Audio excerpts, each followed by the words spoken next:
Okay. Butter and brown sugar.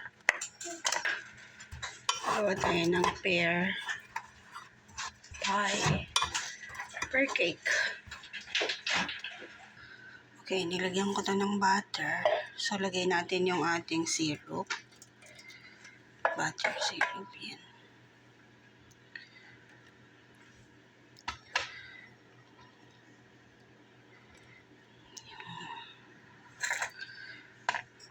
Meron tayong 2 eggs. Okay, 3rd cup of sugar. 3rd cup of milk.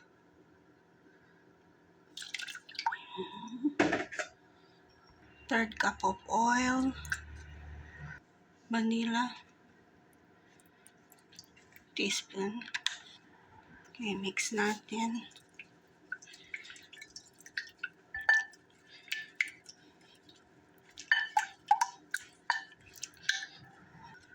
One and 1 cup flour. Then, tablespoon of baking powder. Sip it.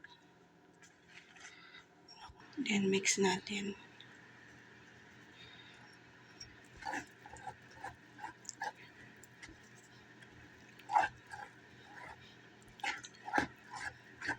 Okay.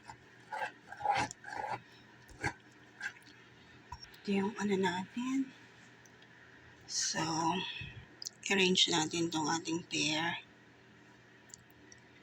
Okay, arrange natin. So, 3 pears ito.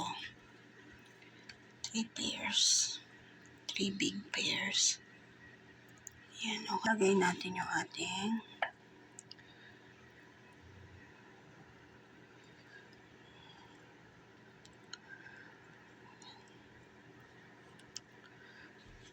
okay, let's bake for 45 minutes. Okay, here's our pear. Upside down cake.